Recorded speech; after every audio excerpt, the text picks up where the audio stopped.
Bonsoir à toutes et à tous ce soir. Je commence par une citation.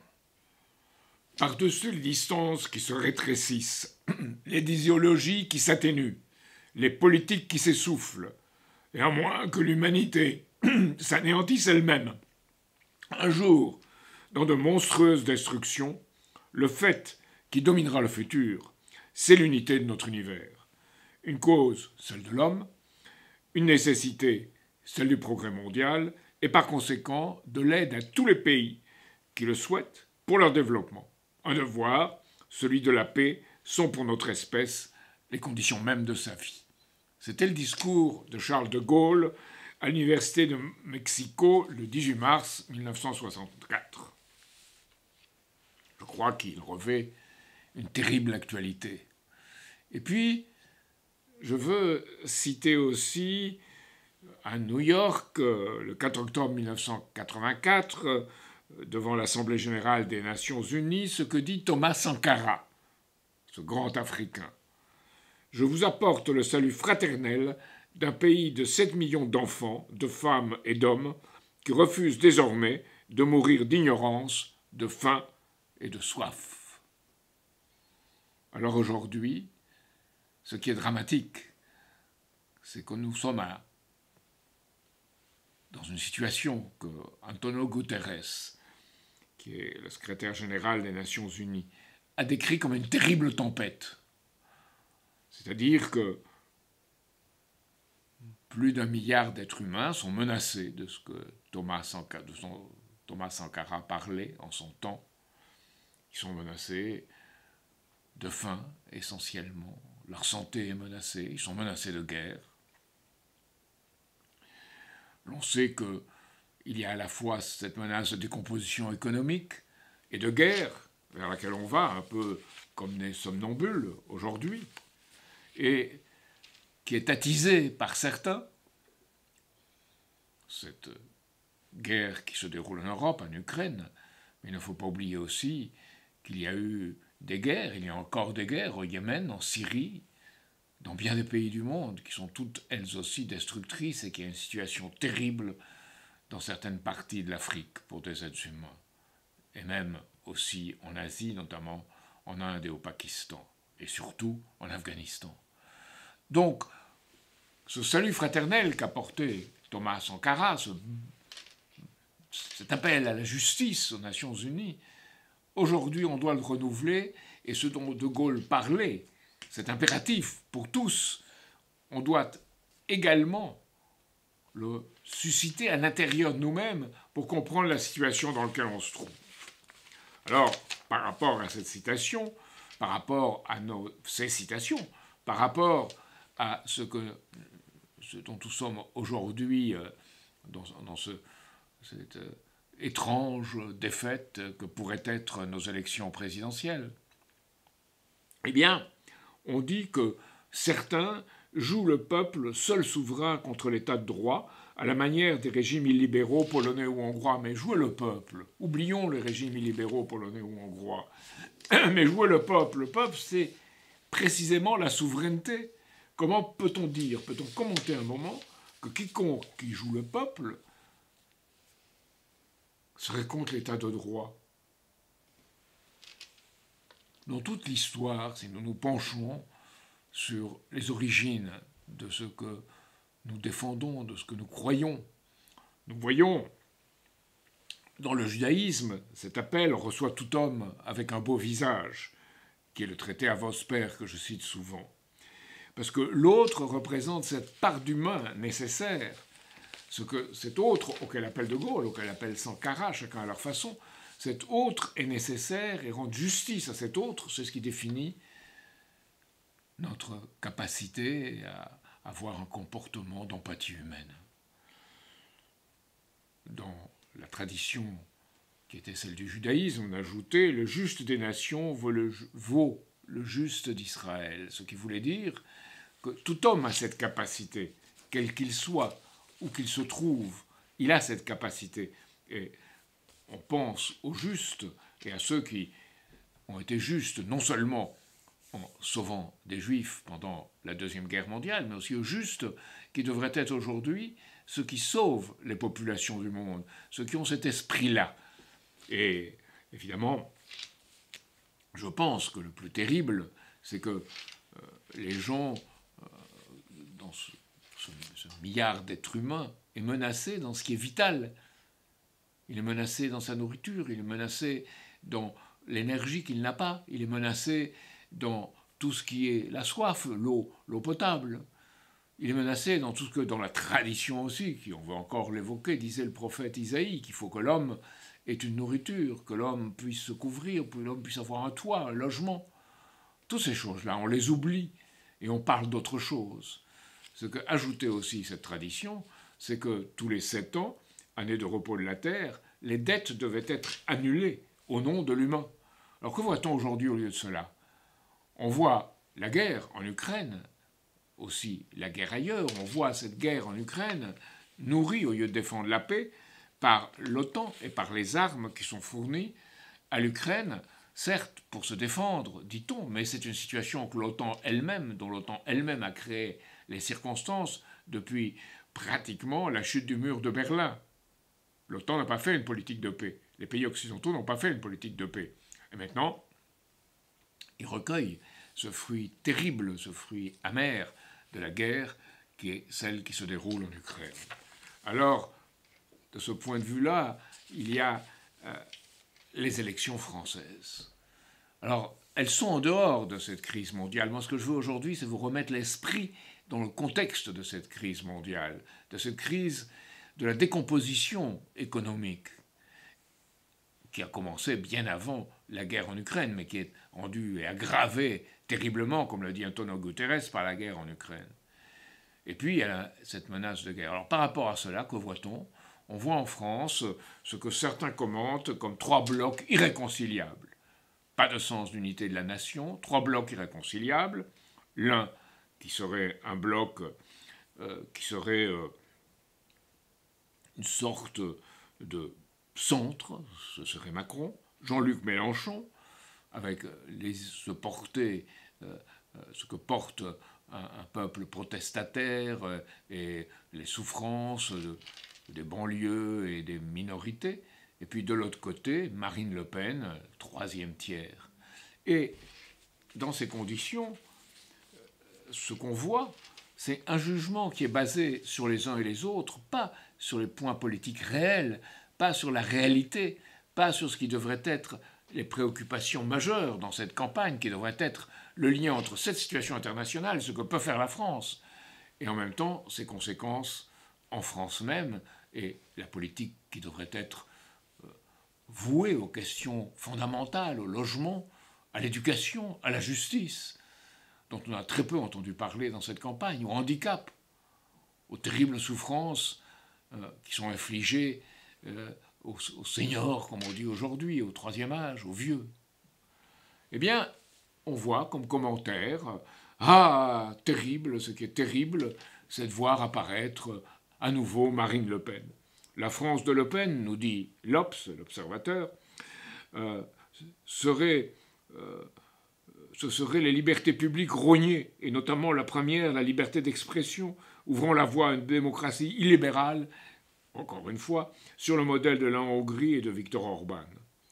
La France serait enfin une place dévoyée sur le plan international.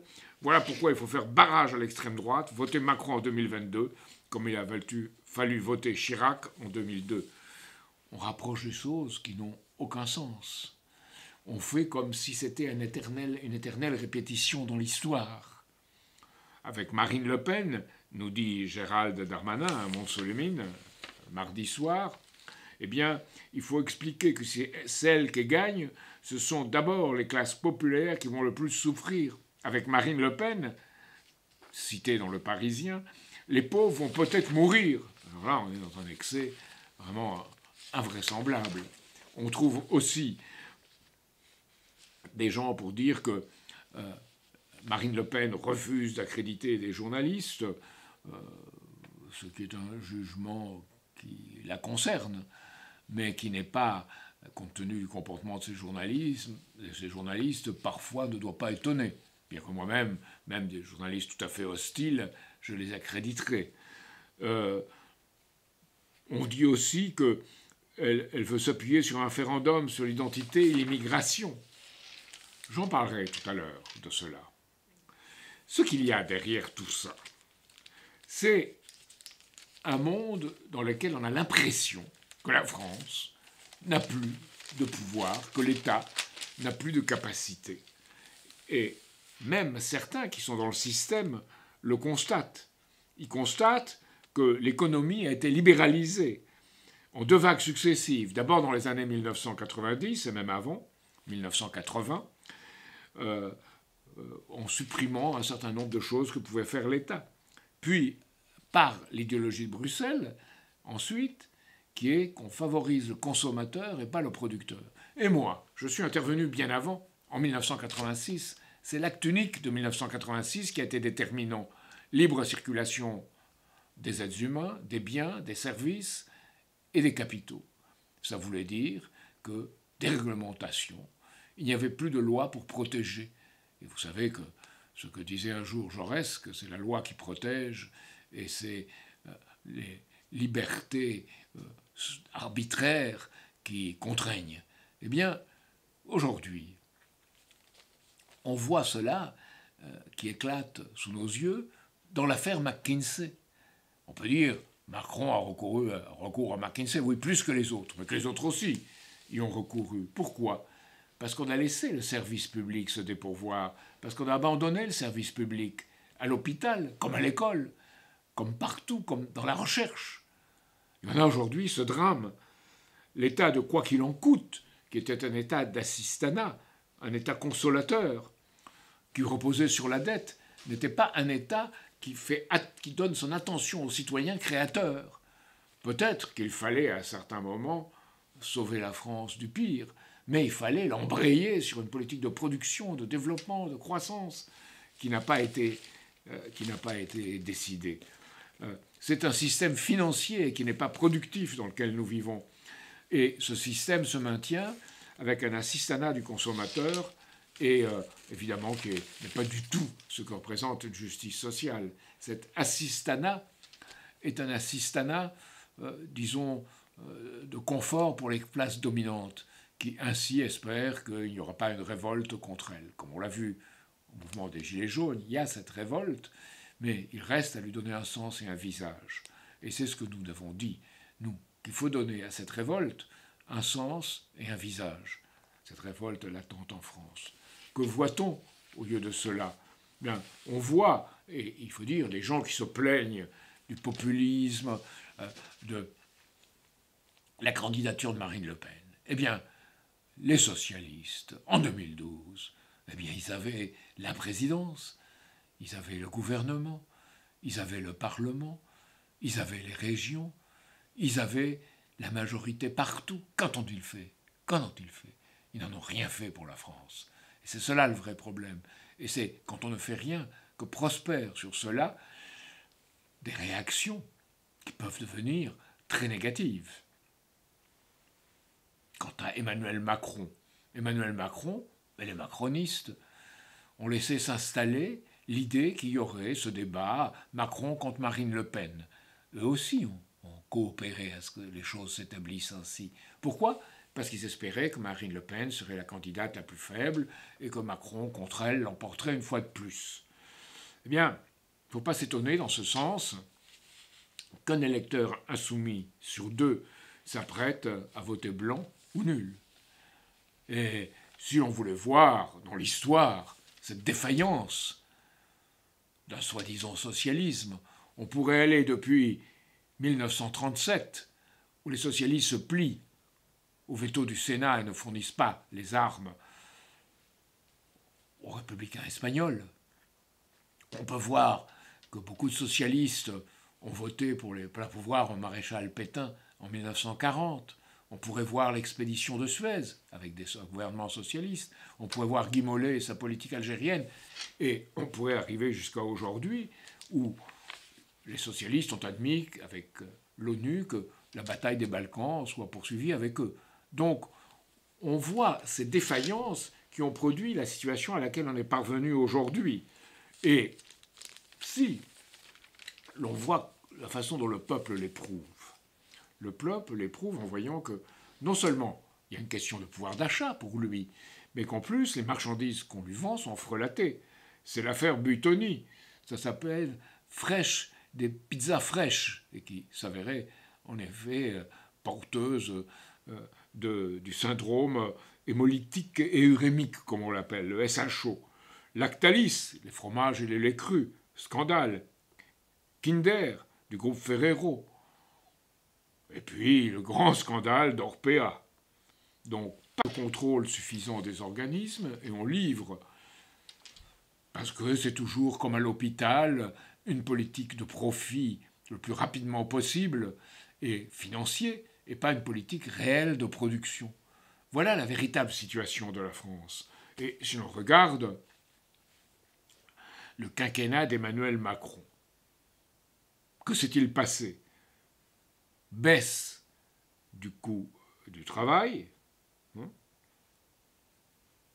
réduire le service public, c'est le syndrome de McKinsey, on fait faire par du conseil privé ce que devrait faire le public, on réduit les possibilités d'action collective et on augmente le pouvoir de négociation des travailleurs, on réduit le pouvoir de négociation des travailleurs, voilà, et au profit de ceux qui sont les patrons financiers, pas les patrons qui travaillent réellement dans les PME et dans les entreprises qui assurent la production en France.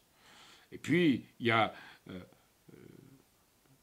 la réduction des APL, il y a la suppression de l'impôt sur la fortune, il y a traverser la rue pour trouver un emploi, en plus on insulte ceux qui le perdent, et il y a maintenant la politique du programme présidentiel avec un RSA auquel on exigera des activités, pour lequel on exigera des activités, et puis on dira oui, mais tout le monde pourra l'avoir parce que ce sera automatique. Donc assistanat et activité en même temps, si on le voit la chose de la même façon. Et puis il y a, et je reviens à Marine Le Pen, il y a toutes ces accusations sur sa politique d'immigration. Elle va faire un référendum sur l'immigration et l'identité nationale, ce qui n'est pas une idée juste, c'est une mauvaise chose. Eh bien, que peut dire Macron, qui a laissé s'installer une politique d'outrage à l'immigration, qui a calé, a créé une situation qui est terrible. On voit les maigres installations, les installations, quelques lambeaux de tentes ou de tissus détruites, des migrants détruites par les gendarmes.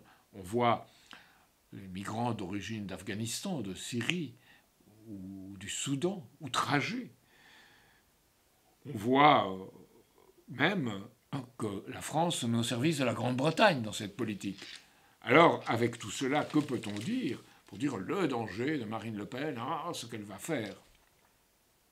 De ce point de vue-là, on voit Emmanuel Macron essayer d'atténuer en disant non, la retraite ne sera pas à 65 ans, elle sera en 64. Il essaye de faire appel à Mélenchon pour lui dire, à Jean-Luc Mélenchon pour lui dire « J'ai clairement pris position contre Le Pen, à vous maintenant de donner des signes clairs à nos électeurs pour leur permettre de bouger. » Alors ils se disent l'un l'autre ces choses-là. Donc on voit toute cette convergence de gens qui sont autour d'une certaine conception de l'État qui a échoué et qui échoue depuis longtemps et qui maintenant nous mène à ce danger de coopération, de collaboration avec l'ensemble d'un système occidental qui est porté à la guerre. Alors dans ces conditions, République souveraine, avec nous, a publié un communiqué de presse dans lequel ils disent « Notre mouvement doit en effet envoyer le plus possible de députés à l'Assemblée nationale afin de constituer une force d'opposition efficace, quel que soit le vainqueur au deuxième tour. La France en aura besoin. Face à un deuxième tour qui ne satisfait pas la majorité des Français parce que chaque candidat ne s'adresse qu'à une partie de la nation, la légitimité de notre proposition est plus évidente que jamais. » Et nous, de notre côté, Solidarité et Progrès, nous disons « C'est en leur nom que nous présentons des candidats aux élections législatives avec la République souveraine donc, et tous ceux qui se joindront à nous pour semer la graine d'une conjonction des opposés. Alors, nous entendons par cela les électorats de Marine Le Pen et de Jean-Luc Mélenchon. Alors, compte tenu de l'idéologie, compte tenu de l'histoire de Jean-Luc Mélenchon et de Marine Le Pen, il ne peut pas y avoir d'entente au niveau des dirigeants, bien entendu. Mais il peut y en avoir une politique qui donne un visage à cette révolte de ces électorats, qui ont des points communs. Ce sont des jeunes, ce sont des gens venus, certains employés, ouvriers de France, de la France qu'on appelle la France de l'intérieur, ce qu'on appelait auparavant la province, et de l'autre, du périphérique, des banlieues, ce sont ceux de Mélenchon, et qui sont tous deux victimes et qui devraient s'unir. Donc il faut donner un visage, une politique à ce ferment, comme nous avons tenté de le donner aux Gilets jaunes et qu'aujourd'hui nous continuons à le donner autour de nos cercles citoyens. C'est cela l'effort qu'on peut appeler de conjonction des opposés qui apparaissent opposés dans leur façon d'être et de faire, mais qui représentent des intérêts de gens qui sont les mêmes qui souffrent de ce système. C'est un nouvel édit de Nantes qu'il faut à notre pays, un nouveau traité de Westphalie à l'échelle du monde. Alors, j'expliquerai plus loin ce que cela veut dire, mais ça veut dire qu'il faut autre chose, une autre organisation des choses. Je dirais que les conditions de ce pays et le monde dans lequel nous vivons sont insupportables et inadmissibles, à la fois pour notre raison et pour notre sentiment, pour notre façon de voir les choses. Alors, qu'on vienne parler dans ces conditions de vote utile ou de vote fertile, comme le font les uns et les autres, c'est se moquer du monde. Il faut un chemin de la raison qui voit vraiment les causes profondes de ce qui se passe et qui passe par l'adhésion du sentiment.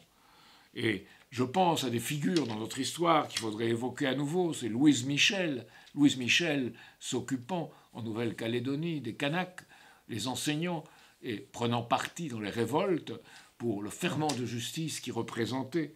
C'est « Faites, mes frères socialistes, que rien d'humain ne vous soit étranger ». C'est Séverine, qui était la collaboratrice de Jules Vallès, qui lui avait cédé la direction du Cri du Peuple. C'est ces figures-là, souvent des figures de femmes, que nous devons évoquer aujourd'hui. Alors, pour revenir à cette question de la souveraineté, voilà ce que disait Jean Jaurès dans son voyage en Amérique du Sud en 1911, à Buenos Aires, qui est la ville où moi-même je suis né. Donc ça me touche personnellement. Ce que disait Jaurès, c'est « La démocratie politique s'exprime en une idée centrale, ou mieux encore en une idée unique, la souveraineté politique du peuple. » Et il disait « Pour ma part, je dois avouer que c'est sans étonnement et sans contrariété que je vois cet effort vigoureux de nationalité de l'Amérique latine. L'internationalisation n'est pas le cosmopolitisme. L'action internationale, pour être vigoureuse et efficace, suppose l'existence de nations fortement constituées. Le socialisme ne s'oppose pas à l'organisation des nations, à la conscience des patries.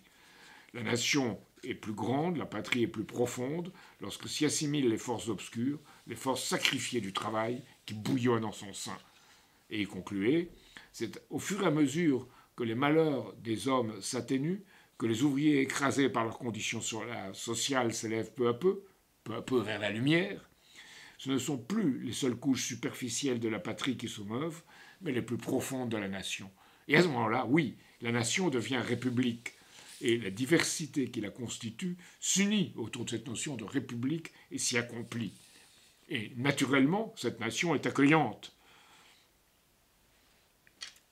Dans chaque pays, le mouvement ouvrier doit défendre le droit des travailleurs étrangers qui voient qu'il n'y a pas de contradiction entre une nation d'origine, leur patrie d'origine, comme disait Jaurès, et la nation qui les accueille, et qui, au lieu de se sentir en dehors de son propre pays, se sent inclus, se sent reconnus dans un pays qui les accueille comme des personnes qui ont un soutien, qui appartiennent à une communauté universelle.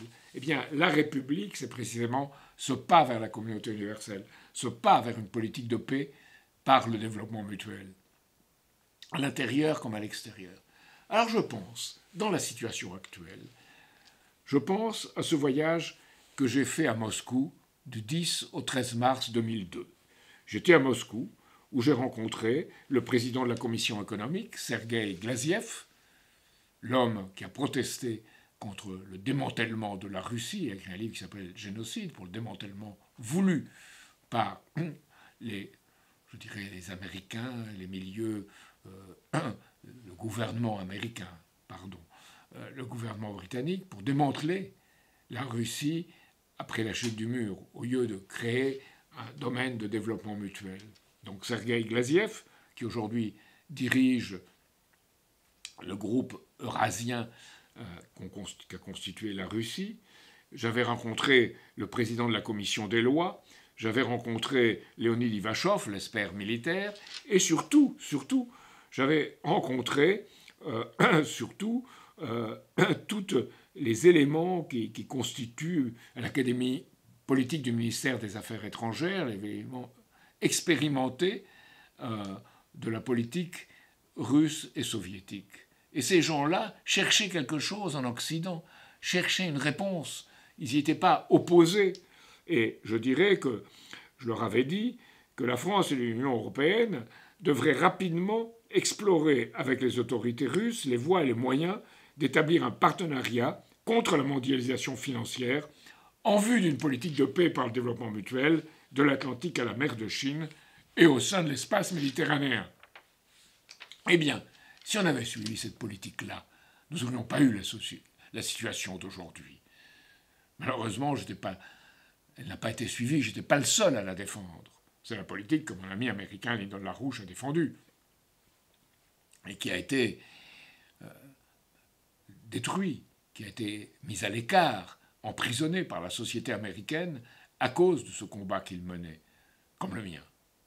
Alors, aujourd'hui, on vous dit « ouais, Poutine, c'est qu'un prétexte qu'il a pris pour s'attaquer à l'Ukraine. Il n'y a pas vraiment de nazis, ou ils sont à 2 à 3%, ils n'ont pas beaucoup d'influence. » Eh bien, il y a un rapport que j'ai retrouvé de West Point, d'avril 2020, qui dit le lien entre les extrémistes de droite américains et ceux d'Ukraine, et comment c'est organisé. Reconnu par West Point, qui est l'académie militaire américaine. Hein. Donc les Américains savent très bien, et ont utilisé cela pour faire de l'Ukraine une base, avec le déploiement, de différents éléments et d'armes qui feraient de l'Ukraine une sorte de forteresse ou de menace contre la Russie.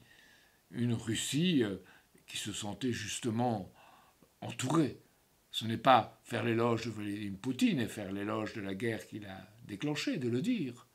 Parce qu'on avait promis, après la chute du mur à Gorbatchev, que l'OTAN ne s'étendrait pas au-delà de l'Allemagne réunifiée. Eh bien, elle est partout. Elle est même aujourd'hui dans les pays baltes, jusqu'aux pays baltes qui appartenaient auparavant à l'Union soviétique. Elle était également en Ukraine. Elle est évidemment en Pologne, en Roumanie. Donc, il y a les conditions qui ont été produites, qui ont été engendrées, parce qu'on n'a pas fait une politique de développement économique. Certains disaient de l'Atlantique à l'Oural, c'est De Gaulle. Moi, je disais qu'il fallait faire cette politique de l'Atlantique à la mer de Chine, une politique inclusive, gagnant-gagnant. Les Chinois l'ont compris avec leur nouvelle route de la soie. Et malgré leurs imperfections, c'est le seul projet global aujourd'hui à l'échelle universelle. Alors, par rapport à la situation actuelle, je veux conclure en citant Thierry Burkhardt. C'est le chef d'état-major des armées en France. Il a écrit une lettre aux officiers généraux, que j'ai déjà citée, dans laquelle il traite de l'économie. Un militaire qui traite de l'économie, c'est intéressant. Et il dit, à moyen terme, l'une des conséquences de cette guerre sera sans doute une profonde restructuration des relations économiques mondiales. Alors, il y a deux voies à suivre par rapport à cela. La première, c'est l'OTAN globale. L'OTAN partout. C'est la conférence qui se tiendra à Madrid en juin, qui vise à faire que l'OTAN puisse s'étendre jusqu'en Chine, comme a dit Stoltenberg, qui est son secrétaire général, bien au-delà de l'Atlantique Nord, partout. L'OTAN partout, avec un matériel militaire et un commandement intégré dans le monde. Plus de souveraineté nationale, la souveraineté nationale soumise à cet ordre-là. Et c'est un train fou, comme l'ont dit certains militaires français, visant à dominer le monde. C'est opposé à l'idée même d'indépendance nationale et d'État-nation. L'autre, l'alternative, c'est la paix de Westphalie, entre nations, pour un nouveau concert des nations. Alors je dois dire, par rapport à cela, j'ai suivi la conférence de presse sur l'international de Marine Le Pen. Elle parle d'une restauration de la diplomatie française, là ce sont des mots, mais elle cite De Gaulle sur le pacte 20 fois séculaire entre la grandeur de la France et la liberté du monde. Eh bien, je trouvais cela très intéressant, d'autant plus qu'elle cite Romain Gary par rapport à cela, et qu'elle approuve le fait que Dominique de Villepin et Jacques Chirac aient en leur temps manifesté leur opposition à la guerre anglo-américaine en Irak, que la France a eu raison de s'y opposer, a-t-elle dit. C'est intéressant de voir apparaître ces choses, parce que ces choses montrent ou reflètent qu'il y a un changement. Et évidemment, Marine Le Pen a appelé à quitter le commandement intégré de l'OTAN. Et, plus intéressant encore, elle a parlé d'une tradition westphalienne de relations équilibrées entre États-nations. C'est intéressant, bien sûr que ce n'est pas suffisant. Parce que le traité de Westphalie, il faut rappeler ces trois principes. Ces trois principes, c'était l'avantage d'autrui, c'est-à-dire qu'on fait la paix lorsqu'on donne à tous les moyens d'exprimer leur capacité créatrice. À l'intérieur d'un pays, c'est l'édit de Nantes, et l'esprit de l'édit de Nantes. Et dans le monde, c'est l'esprit du traité de Westphalie de 1648 entre les nations. C'est le pardon des offenses, c'est le deuxième principe. On oublie ce qu'on a fait. C'est l'esprit, par exemple, ce qui s'est passé en Afrique du Sud, avec Desmond Tutu et Nelson Mandela, après que l'apartheid ait été arrêté pour toujours. Et c'est l'annulation, évidemment, c'est le troisième principe, des dettes illégales et odieuses qui ont été faites pour la guerre. Et aujourd'hui, il faudra voir ces trois choses qui manquent dans tous les programmes de tous les candidats. Et il faudra penser dans ces termes, en France même,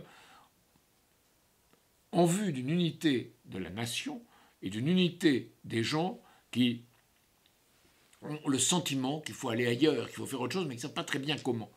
Notre rôle, c'est de leur expliquer, de leur dire, de leur montrer comment on pourrait avancer.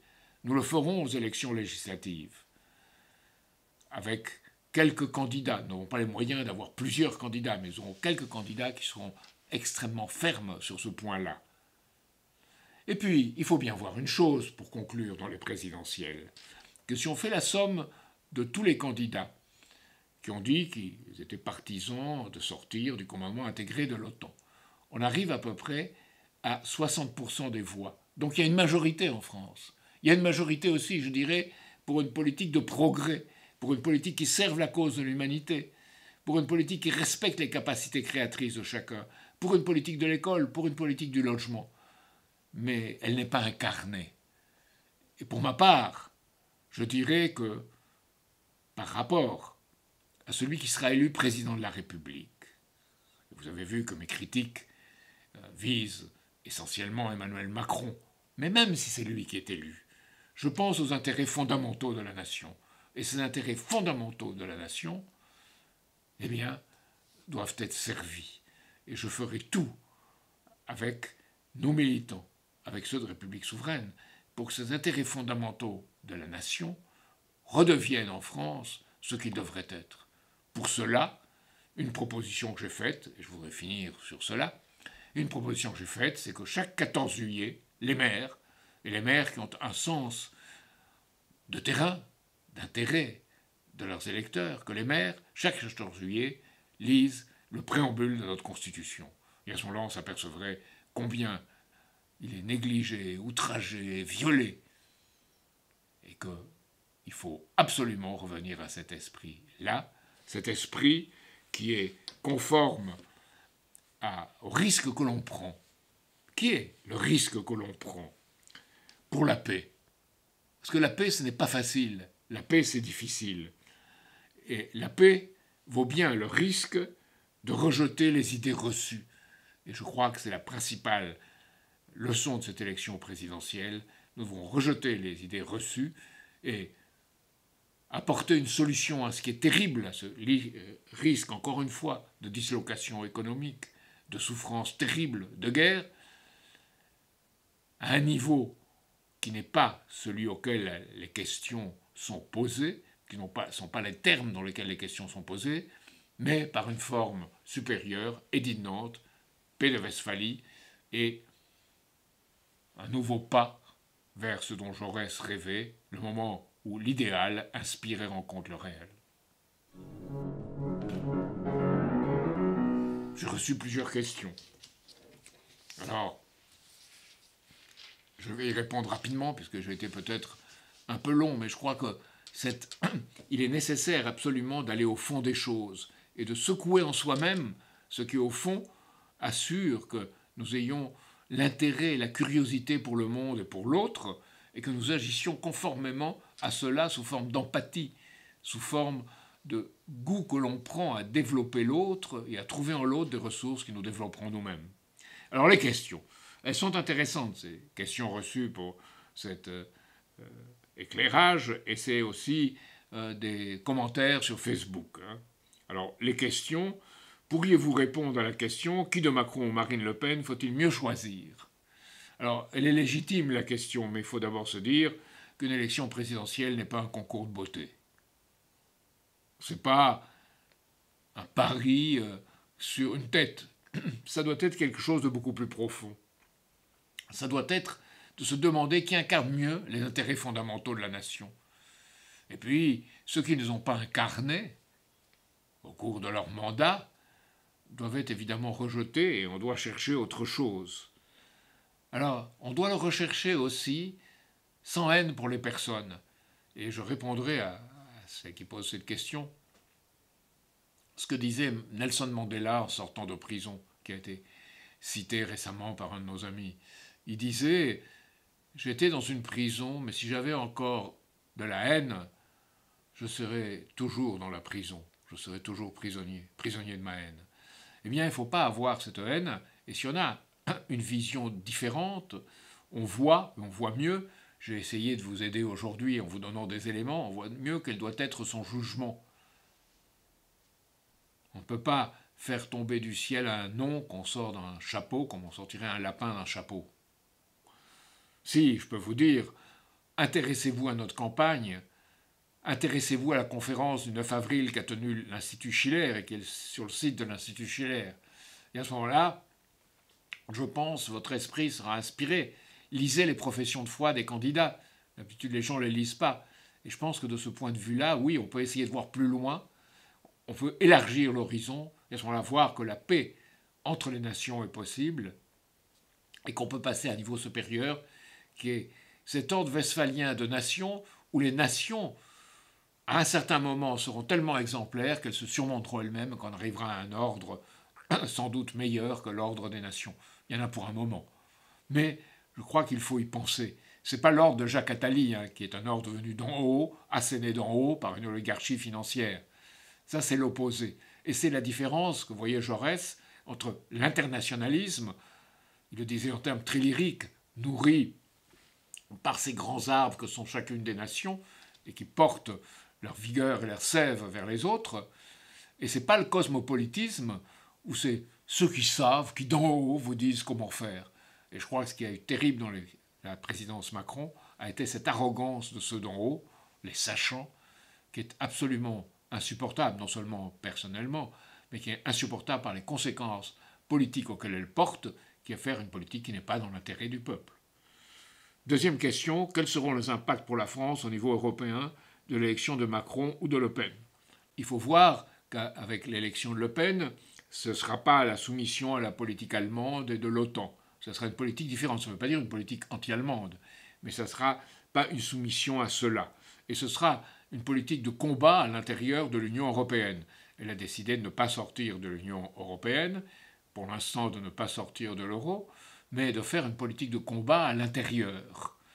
Nous-mêmes, ce que nous avions proposé, c'était de se battre pour une Europe qui était celle en 1962 du plan Fouché. C'était une Europe des États, comme le disait De Gaulle.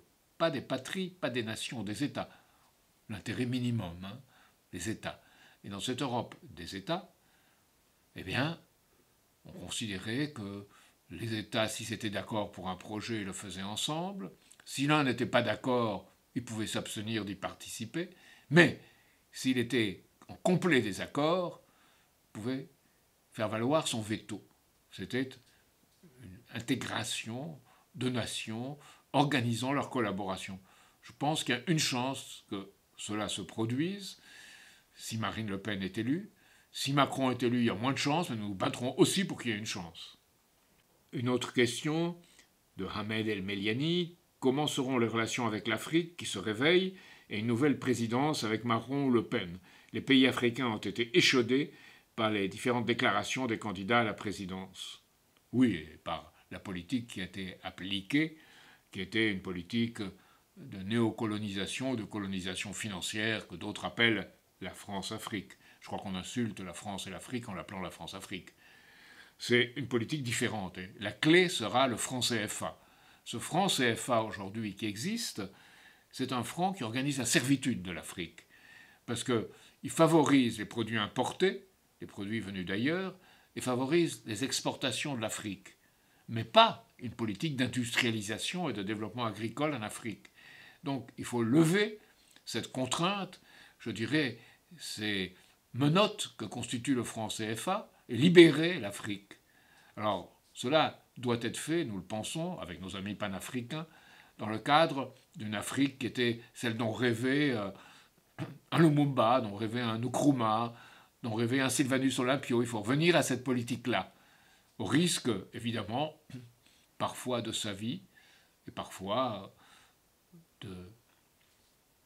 je dirais, d'affronter des difficultés graves. Mais pire est de rester comme on est.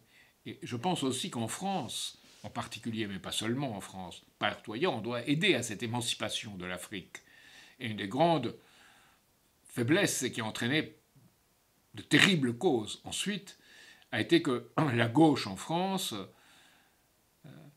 a eu les oreilles, les yeux et la bouche fermés face à la lutte pour l'émancipation des pays africains. Et qu'elle n'a pas vu que la politique de justice sociale à l'intérieur de la France devait aller, en même temps, devait être appuyée par une politique de justice vis-à-vis des pays africains. Et cela voulait dire, évidemment, pas de domination, de donner à l'Afrique les moyens de son développement. Et si les Africains voulaient les prendre, ils les prenaient, c'est leur liberté. Si ils ne voulaient pas, ils ne les prenaient pas. Mais leur donner les moyens. On ne l'a pas fait. Et je pense qu'aujourd'hui, le défi, c'est de le faire. Et si la France relisait des textes de Cheikh Anta Diop ou de Modibo Keïta, elle comprendrait beaucoup mieux ce qu'elle devrait faire. Jean Pibous, alors, y aura-t-il une cohabitation après les législatives si Macron gagne? Je pense que si Macron gagne, il a siphonné la droite. Je pense qu'il cohabitera avec lui-même. Donc il faut l'empêcher. Et il faut l'empêcher dans les législatives en élisant des candidats, les nôtres en particulier. Ça paraît impossible parce qu'on part avec très peu d'argent, avec pratiquement rien. Mais dans les situations comme la situation actuelle, ça devient possible. Et je demande à chacun d'entre vous de parler de ces candidatures, dont on vous montrera la liste la prochaine fois. Il y en aura aussi pour les Français expatriés, pour les Français de l'étranger, dans toute la partie africaine de l'Ouest et la partie africaine de l'Est. Il y aura 2 candidats, et du Moyen-Orient. Ils sont regroupés. Nous aurons 2 candidats. Et je pense que ces candidatures seront très importantes parce que les Français expatriés doivent comprendre que leur rôle peut être immense à condition qu'ils comprennent les besoins des pays où ils se trouvent et coopèrent à leur développement. Et c'est très important à une époque où on voit d'autres pays comme la Turquie, comme la Chine, comme les États-Unis avec leur évangélisme un peu étrange, essayer de prendre le contrôle des choses. Nous devons avoir quelque chose d'un ordre supérieur, plus juste et meilleur. C'est le défi. Janine Chassin, comment comptez-vous assainir les différentes instances? En vaste programme. Je dirais qu'en redonnant aux uns et aux autres un sens de respect de l'humain. Je lisais avant-hier soir de Victor Hugo, les derniers jours d'un condamné à mort. Et je pensais à ce moment où un homme a été privé de ressources de l'humain par une politique absolument injuste qui est celle de la peine de mort, qu'on n'a pas appliquée à des humains. C'est possible de tuer quelqu'un dans une guerre, lorsqu'il y a un État. Et c'est déjà très dur. Vous savez que la plupart des soldats refusaient de tuer d'autres êtres humains, et à juste titre. Donc il faut abolir la guerre elle-même. Mais il faut aussi qu'on pense en termes, au-delà de ne pas appliquer la peine de mort, il faut qu'on pense à... C'est une des rares mesures de François Mitterrand que je soutiens, qui a aboli la peine de mort, avec le conseil de Robert et le talent de Robert Badinter. Mais je pense qu'aujourd'hui, c'est rendre justice à l'autre et qu'on est menacé. C'est tout le système du monde aujourd'hui qui est menacé de mort. Nous vivons un peu dans l'angoisse où vivait ce condamné à mort de Victor Hugo. Il avait 6 semaines pour vivre. Nous sommes dans l'angoisse de cette guerre, de cette dislocation économique. Et il faut absolument faire quelque chose. Le condamné Victor Hugo n'avait pas cette possibilité. Nous l'avons. Et nous l'avons par un sens, en redonnant aux autres un sens dans toutes les instances de solidarité, de coopération économique et aussi du beau. Schiller a écrit un très beau texte, le poète allemand Frédéric Schiller, fait citoyen français d'ailleurs par la Convention en 1794, je crois. Schiller a écrit qu'il fallait être patriote et citoyen du monde et qu'en même temps avoir un sens du beau. Si on ne voulait pas agir comme un sauvage, comme un barbare, il faut avoir ce sens du beau. Et je pense que cette question de la culture aujourd'hui est absolument essentielle et qu'il faut rétablir une culture commune qui soit une culture belle et qu'ensemble on puisse se retrouver dans cette culture qui élève, qui intéresse et qui n'est pas une culture de flash, d'être saisi un instant par une émotion mal maîtrisée, de redonner un sens de cette culture de la vie et de la découverte. Alors on nous parle du vote électronique. Non, pas de vote électronique. C'est différentes façons de pouvoir tricher. Et vous savez qu'on l'a fait aux États-Unis, les uns et les autres. Trump s'est plaint qu'on a triché lors de sa présidence. Même les républicains avaient triché aussi. Donc il faut éviter cela. Il faut une urne et un suivi par les citoyens qui doivent se réapproprier du pouvoir de l'institution du vote. Ça veut dire nos cercles citoyens vont vérifier. Ils vont vérifier si ce qui est affiché correspond après à ce qui sera publié par le ministère de l'Intérieur. Et c'est très important, parce que même s'il n'y a pas fraude, c'est important que se manifeste l'intérêt du citoyen partout où se déroule quelque chose qui déterminera son destin. Donc, adressez-vous aux différentes associations, nos cercles citoyens, il y en a d'autres aussi, qui font cette vérification. Et vous pourrez le voir sur nos sites, nous en parlons et nous nous battons depuis plusieurs années pour que les élections soient des élections où apparaissent réellement les résultats qui correspondent au vote. Je pense qu'il y a des possibilités de fraude et à nous de les déceler. On ne peut pas parler si on ne les décèle pas. Il faut les déceler.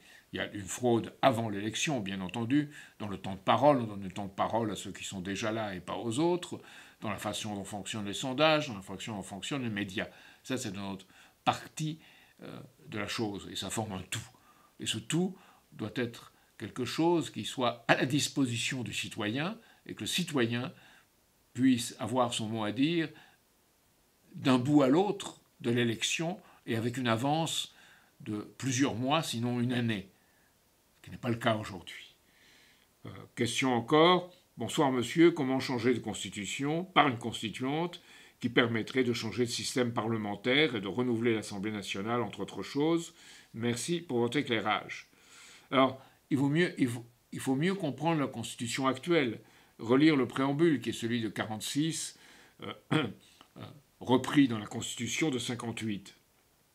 C'est pour ça que nous proposons cette lecture chaque 14 juillet des préambules, qui établit les droits sociaux par rapport au droit fondamental.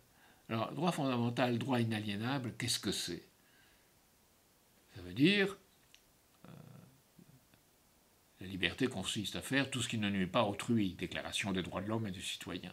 Mais ça considère en bien plus. Ça veut dire la liberté consiste à faire à autrui tout le bien qu'on voudrait qu'il vous fît. Donc, il faut donner à autrui tout le bien qu'on voudrait recevoir de lui. Et plus encore, il faut lui donner je dirais, gratuitement. Parce que si on le donne sans attendre un retour, on le donne de façon beaucoup plus nette, beaucoup plus pure, et on parie sur que l'autre peut être meilleur, quelle que soit sa réaction par rapport à nous.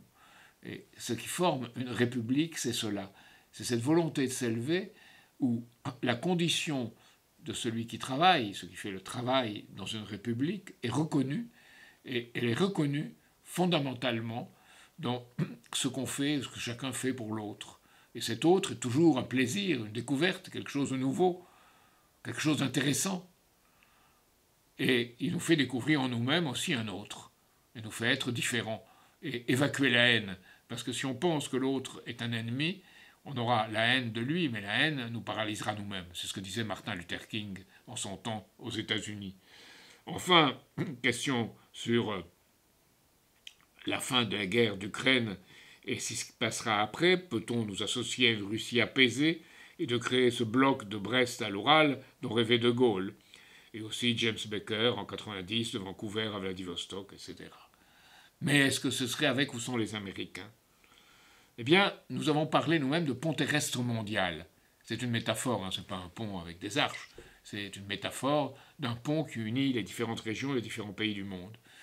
Ça doit être de l'Atlantique au Pacifique, de l'Atlantique à la mer de Chine. Ça doit être un pont qui unit toutes les nations. Alors on me dirait utopique, c'est utopique. Non, parce que si vous ne pensez pas dans ce sens, quelle est l'alternative aujourd'hui? C'est la guerre, c'est la dislocation économique, parce que cet ordre de Wall Street, de la City de Londres, allié aux GAFAM, aux grands de la communication, cet ordre est en train de se détruire lui-même. Et pour durer, il a besoin de s'attaquer à des substances extérieures, d'en prendre le contrôle. D'où son refus d'établir une relation de développement mutuel avec les autres pays, notamment avec la Russie et la Chine, mais pas seulement. Parce que vous voyez, dans la condamnation de la Russie, on a tenté de la faire voter aux Nations Unies, c'était très intéressant à l'Assemblée générale, parce que la grande majorité s'est abstenue. Elle ne voulait pas participer à ce vote-là. Elle représentait plus de la moitié de la population humaine et plus de 40% du produit intérieur brut, plus la Russie, évidemment, qui a voté contre. Ça veut dire que les peuples ne veulent pas une politique de sanctions. Leurs dirigeants savent bien que s'ils vont dans une politique de sanctions, ils iront contre l'intérêt de leur peuple. Donc que veulent les peuples? Ils veulent ce développement mutuel. Et les dirigeants d'aujourd'hui n'y répondent pas, bien entendu. Comment les y faire répondre? Et je crois que là, la participation à la politique est absolument nécessaire, par-delà les enjeux de telle ou telle personne, dans les choses qui déterminent réellement leur orientation, le combat contre une oligarchie financière qui porte en elle la guerre, parce qu'elle est incapable d'assurer un avenir au monde. Elle est malthusienne, elle est incapable de donner les ressources pour peupler par plus d'êtres humains. Donc, de la combattre, comme on combat la géopolitique, comme on combat les bureaucraties.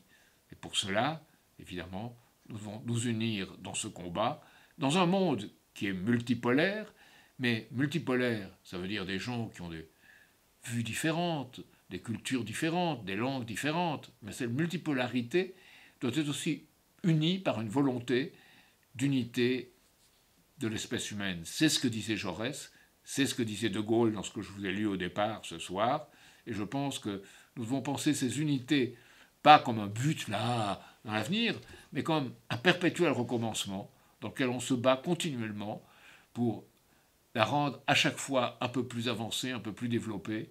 Et si on voit loin, si on voit dans l'ordre de l'art, si on voit dans l'ordre de l'espace, si on voit plus loin, si on porte ses yeux vers l'avenir, vers l'horizon, vers les ciels, si on porte son horizon vers les autres, à ce moment-là, on est capable de sortir de la sorte de prison dans laquelle nous sommes enfermés et d'évacuer de nous tout sentiment qui est hostile à l'autre et qui devient la capacité de faire des choses meilleures ensemble. C'est ce que je voulais vous dire ce soir par rapport à ce nouveau traité de Westphalie que nous défendons et par rapport à cet édit de Nantes à l'intérieur de la France.